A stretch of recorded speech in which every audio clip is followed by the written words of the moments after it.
दोस्तों,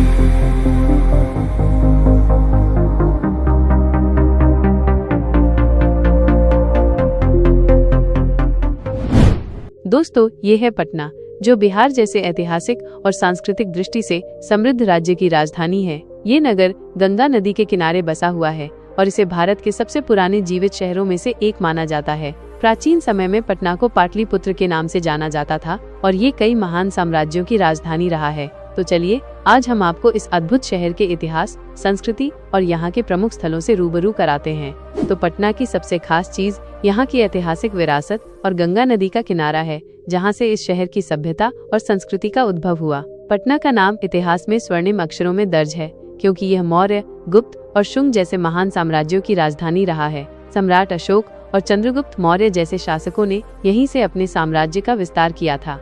आज के समय में देखा जाए तो पटना का शहरी जीवन तेजी से बदल रहा है। यहाँ एक तरफ आपको पुरानी गलियाँ, ऐतिहासिक इमारतें और पारंपरिक बाजार देखने को मिलेंगे, तो वहीं दूसरी तरफ मॉल, मल्टीप्लेक्स और आधुनिक आवासीय सोसाइटियाँ भी नजर आती हैं। ये शहर बिहार की पहचान और आधुनिकता का अद्भुत मेल है। यहाँ का बोरिंग रोड और डाक बंगला चौराहा जैसे प्रमुख बाजार शहर की रौनक बढ़ाते हैं। डाक बंगला चौराहा पटना का सबसे व्यस्त इलाका माना जाता है, जहाँ चौड़ी सड़कें, बड़े शोरूम और शानदार कैफे इस जगह को एक अलग ही पहचान देते हैं। वहीं यहाँ का ओल्ड पटना मार्केट भी पारंपरिक व्यापार का केंद्र माना जाता है, जहाँ आपको हर तरह की चीजें काफी सस्ते दामों में मिल जाएंगी। यदि बिहार की सड़कों पर चलते हुए आपको ज्यादातर BR01 नंबर प्लेट वाली गाड़ियां देखने को मिल जाएं, तो समझ लीजिएगा कि आप बिहार की राजधानी पटना में प्रवेश कर चुके हैं। पटना बिहार का वो शहर है जो आज काफी तेज गति से विकास कर रहा है। यहाँ पर रिंग रोड और पटना मेट्रो जैसी महत्वाकांक्षी परियोजनाएं पर काम किया जा रहा है, जो आने वाले समय में आपका इस शहर को देखने का नजरिया पूरी तरह से बदल देगा।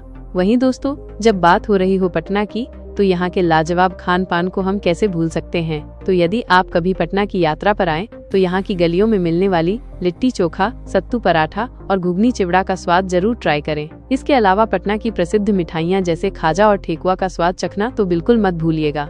लगभग 320 वर्ग किलोमीटर के क्षेत्रफल में फैला पटना शहर अपनी घनी आबादी के लिए जाना जाता है। वहीं साल 2011 में किए गए जनगणना के आधार पर यहाँ की कुल आबादी तकरीबन 25 लाख लोगों की है। हालांकि यहाँ की आबादी में पुरुषों की संख्या महिलाओं के मुकाबले अधिक है, जो कि एक सोचने का विषय है। अगर हम पटना की साक्षरता दर की बात करें, तो यहाँ के लगभग 84% लोग पढ़े लिखे वर्ग से ताल्लुक रखते हैं, जो इसे बिहार का सबसे शिक्षित शहर बनाता है। और आइए दोस्तों, अब आखिर में जान लेते हैं पटना के इंफ्रास्ट्रक्चर और यहाँ पर घूमने फिरने योग्य कुछ खास पर्यटन स्थलों के बारे में। तो पटना में यातायात का मुख्य साधन यहाँ का सड़क मार्ग, रेल मार्ग और हवाई मार्ग है। यहाँ का Patna junction railway station Bihar का एक बड़ा केंद्र है, जहाँ से रोजाना देश भर में कई ट्रेनें जाती हैं। यह भारतीय रेलवे के पूर्व मध्य रेलवे यानी कि ईस्ट सेंट्रल रेलवे जोन के तहत आता है तथा यह स्टेशन भारत के सबसे व्यस्ततम रेलवे स्टेशनों में से एक है। वहीं यहाँ का जयप्रकाश नारायण अंतर्राष्ट्रीय हवाई अड्डा देश के कई बड़े शहरों से जुड़ा हुआ है। इसके अलावा गंगा नदी पर बने महात्मा गांधी सेतु और JP सेतु पटना को उत्तर बिहार से जोड़ते हैं। आकर्षण स्थलों को देखें तो नंबर 1 पर है यहाँ का गोल घर। ब्रिटिश काल में बना ये विशाल अनाज भंडार अब पटना शहर का प्रतीक बन चुका है। गोल घर की छत से आप पूरे पटना शहर का शानदार नजारा देख सकते हैं।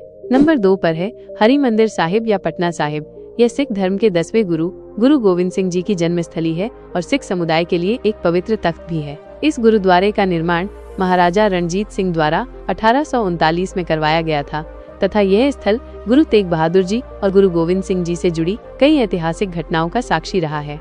तो दोस्तों, ये था बिहार का पटना शहर। आपको ये शहर कैसा लगा, हमें कमेंट करके जरूर बताएं। अगर आपको हमारा वीडियो पसंद आया हो तो एक लाइक जरूर करें।